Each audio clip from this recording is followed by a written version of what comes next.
Assalamualaikum warahmatullahi wabarakatuh. Saya Alfi. Kegiatan sehari-hari hari ini saya banyak silaturahmi sambil menjual Quran. Sebelumnya saya pernah bekerja di Bank Syariah selama 11 tahun. Sekolah saya, alhamdulillah, saya 6 tahun di pesantren. Dan saya lanjutkan kuliah di Fakultas Syariah IAIN Araniri dan Fakultas Pertanian jurusan Teknik Pertanian Universitas Syah Kuala. Bank Syariah sebenarnya bank favorit ya. Kita bisa lihat di kampus-kampus itu banyak jurusan yang dibuka perbankan syariah. Dari situ kita bisa lihat Bank Syariah itu menarik. Bagi saya sendiri 11 tahun di Bank Syariah mendapatkan banyak ilmu dan pelajaran yang selama ini mungkin kita cuma dengar-dengar aja. Ternyata setelah kita alami 11 tahun luar biasa menariknya. Banyak hal-hal yang bisa kita jadikan pelajaran, baik itu di bidang ekonomi, silaturahmi, dan lainnya. Apa yang menarik? Menariknya Bank Syariah itu memiliki nilai dakwah. Jadi selama ini kita kenal bank spiritnya hanya profit oriented. Tapi kalau di Bank Syariah tidak. Selain ada profit oriented, ada falah oriented. Yang dimaksud hari ini falah adalah kemenangan. Kemenangan apa yang ingin dicapaikan? Kita selain berbisnis, kita punya peluang untuk berdakwah. Jadi bisnis itu kita sisipkan dakwah di dalamnya sehingga silaturahmi itu tersambung.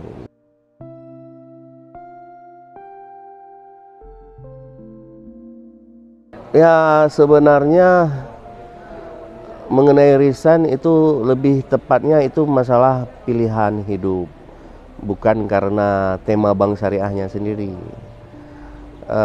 Kita tahu sama-sama kualitas umur kita itu kan ditentukan dengan apa yang kita lakukan. Saya kira 11 tahun di Bank Syariah itu cukup bagi saya untuk saya jalani, karena saya punya niat kalau bisa sebelum umur 40 tahun saya tidak di bank lagi. Saya cukupkan 11 tahun itu untuk berpengalaman, berkarya di bank itu sendiri. Lebih tepatnya saya mencukupkan 11 tahun itu karena ingin berusaha gitu. Karena saya lihat hari ini di bank kita berteori, memberikan usaha ke orang lain, tapi kita belum pernah menjalankannya sendiri. Mungkin saya pikir alangkah baiknya kalau usaha yang pernah saya lihat di orang lain, saya mulai sendiri.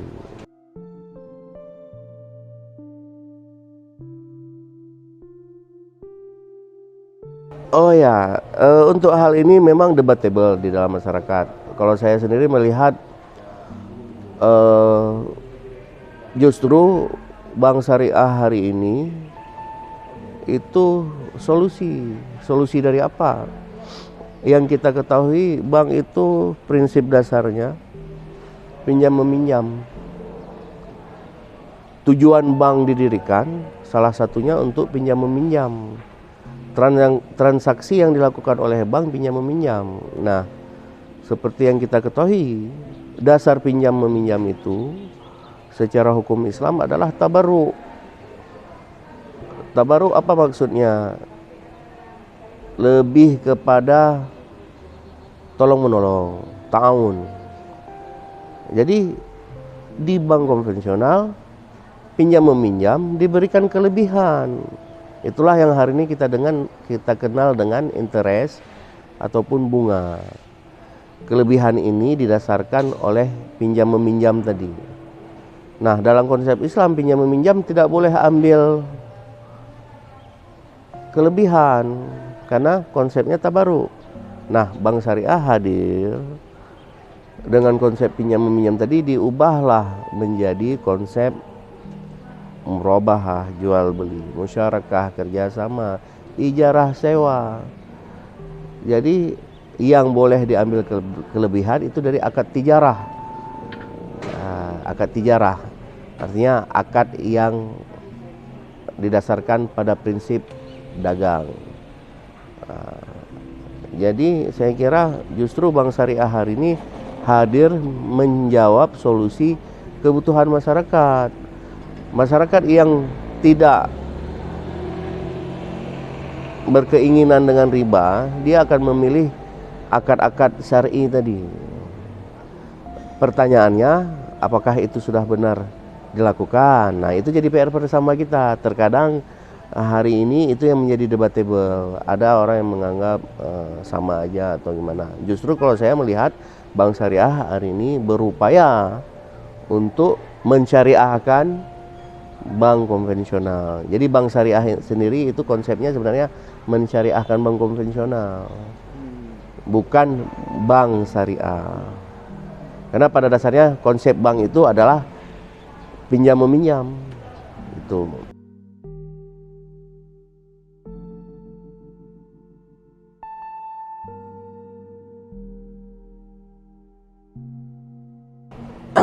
Mengenai KPR, KPR itu kan singkatan dari kredit perumahan rakyat. Nah, kredit perumahan rakyat ini seringkali ketika disebut kita harus melihat apa maknanya dulu. Terkadang ada bank yang membuat program KPR dibantu oleh pemerintah. Akhirnya karena dibantu sama pemerintah ada subsidi. Ada KPR yang dimunculkan di bank-bank yang bukan program pemerintah. Akhirnya tidak ada subsidi. Muncul di dalam masyarakat, kalau sudah KPR selalu melihat murah atau mahalnya. Jarang sekali melihat ke akadnya. Sudah pasti kalau di bank syariah akadnya KPR adalah akad syar'i, baik itu murabahah ataupun musyarakah mutanakisah atau bahkan ijarah muntahiyah bitamlik. Ini yang sesuai dengan fikih muamalah. Akad-akad ini yang dijalankan di bank syariah. Nah, karena KPR ini adalah kredit pemilikan rumah dan di bank syariah dipakai akad murabahah, tidak ada masalah dengan KPR. Cuma kita harus dudukkan KPR yang dimaksud KPR yang seperti apa. Terkadang dalam pembahasan di masyarakat KPR itu cenderung membicarakan KPR yang selama ini formatnya format konvensional. Nah, jadi cenderung apakah KPR syariah apa enggak? Ya lihat akadnya dulu, bisa syar'i bisa tidak.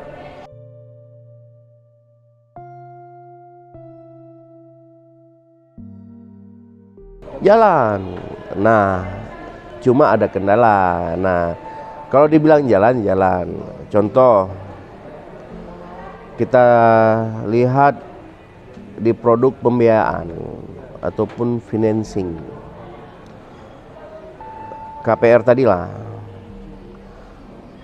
Pihak bank bekerja sama dengan pihak penyedia rumah, baik individu ataupun perusahaan developer. Jadi masyarakat yang ingin mendapatkan rumah secara angsuran bisa datang ke bank. Lantas bank apa yang dilakukan? Nah, kalau bank konvensional dia meminjamkan uang. Kalau bank syariah dia menyediakan modal. Kenapa menyediakan modal? Karena prinsipnya financing, pembiayaan. Akadnya apa? Akad murabahah. Jadi nasabah datang ke bank syariah itu mengatakan keinginan untuk beli rumah. Oke, bank syariah menyediakan uang untuk membeli rumahnya. Rumahnya milik siapa? Bukan milik bank. Milik individu ataupun developer tadi. Nah, setelah dilakukan penjelasan dari pihak bank bahwasanya ini rumah kami tidak menyediakan rumah, tapi kami menyediakan uang. Kami wakalahkan ke nasabah untuk membeli rumah itu. Ketika rumah itu dibeli, itu udah include laba bagi bank. Nah, jadi ketika diangsur tadi, pokok plus margin.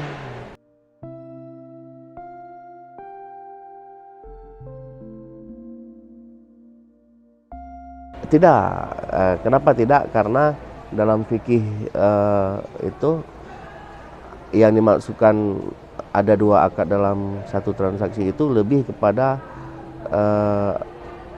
akad yang berpotensi ada tadlis ataupun gharar di dalamnya, ada penipuan di dalamnya. Ini kan tidak, rumahnya jelas, kita pihak bank yang membelinya kepada orang yang jelas, dan akadnya juga akad murabahah. Tapi kenapa muncul wakalah? Itu lebih karena teknis secara regulasi. Inilah yang kita bilang tadi, terkadang antara teori dengan praktek kita lebih menjalankan apa yang menjadi ijtihad Dewan Pengawas Syariah atau Dewan Syariah Nasional terhadap murabahah yang selama ini mewarnai konsep konvensional.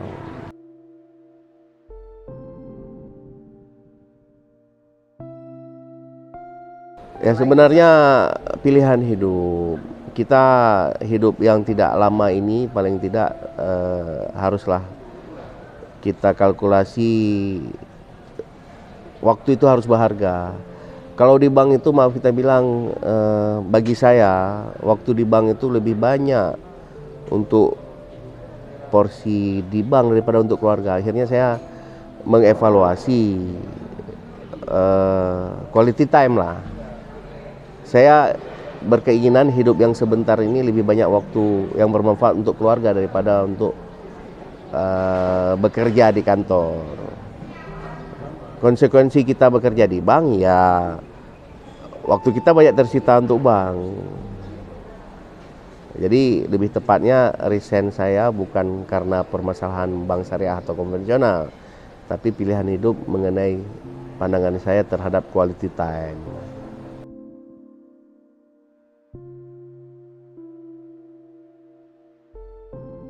Ya, luar biasa. Kalau boleh kita bilang bebas waktu itu yang utama. Karena bebas waktu tadi, kita tidak terikat dengan sistem. Ya, kita bebas bisa melakukan apa yang kita inginkan sesuai kepentingan kita. Hari ini alhamdulillah waktu kepada keluarga lebih banyak. Jadi plong, tidak ada beban apapun dengan waktu. Bisa mengatur waktu untuk ibadah, untuk keluarga, untuk silaturahmi sama kawan-kawan seperti ini. Kalau dulu mungkin tidak ada kesempatan untuk ketemu kawan-kawan ini. Maaf, ini masih di kantor. Maaf, ini masih di kantor. Sekarang alhamdulillah, ayo kapanpun bisa ketemu. Alhamdulillah selama di bank banyak hal yang kita dapat, tapi banyak hal juga yang kita tidak dapat. Masalah waktu, quality time. Kita selalu punya waktu untuk orang, tapi kita tidak punya waktu untuk diri sendiri. Di luar bank, hari ini alhamdulillah saya punya waktu luar biasa banyak. Jadi selama di bank, alhamdulillah Allah kasih kesempatan dapat ilmu dan pengalaman. Setelah di bank, saya mendapatkan waktu luar biasa untuk dinikmati. Jadi singkat kata, walaupun tidak di bank lagi, tetap bahagia. Oh, masalah rezeki udah Allah atur, nggak ada yang susah masalah rezeki. Wajah lebih cerah, perasaan lebih tenang. Yang pasti beban sudah tidak ada lagi. Beban pikiran yang selama ini berkenaan dengan kerjaan di kantor sudah tidak ada lagi. Ya, beban kehidupan ya biasa, mana ada hidup tanpa beban. Hidup tanpa ada beban, kita harus bersyukur apa yang ada. Jadi kita tidak perlu mencari gaya hidup. Yang penting kita tetap hidup dengan apa adanya.